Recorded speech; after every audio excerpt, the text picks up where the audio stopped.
भीम और हिडिंबा का व्यवहार। द्वापर युग की बात है। यह बात हर कोई जानता था कि कौरव पांडवों को हमेशा से अपना शत्रु मानते थे और कैसे भी करके उन्हें मारने की योजना बनाते रहते थे।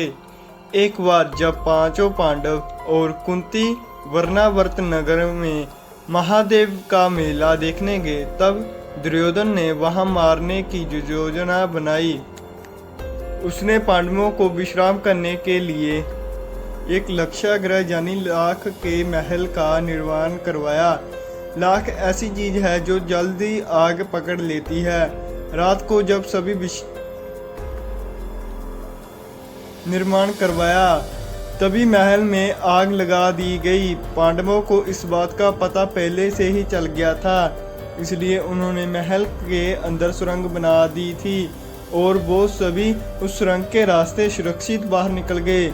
वहां से निकलकर वो सभी जंगल में पहुंचे तो रात गुजारने के लिए एक जगह रुके गए।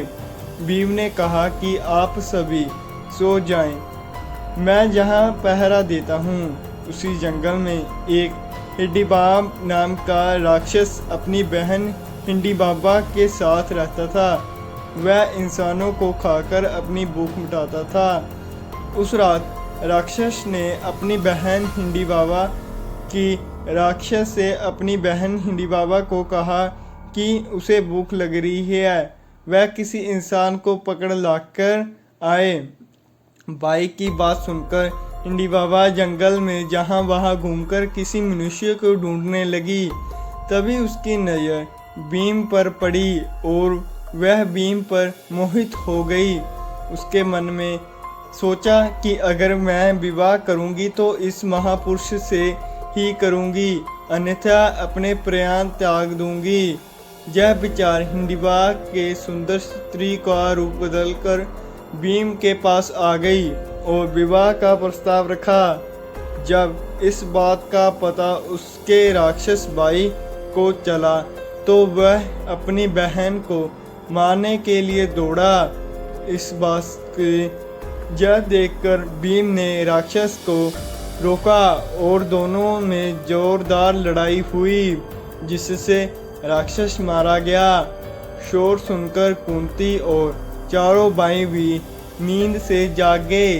हिडिंबा ने फिर से भीम को विवाह करने का प्रस्ताव रखा, जिसे भीम ने ठुकरा दिया। लेकिन माता कुंती ने इस बात को समझने पर हाँ कर दी। भीम और हिडिंबा का गर्भ विवाह जंगल में संपन्न हुआ और कुछ समय बाद उनके घर एक पुत्र का जन्म हुआ।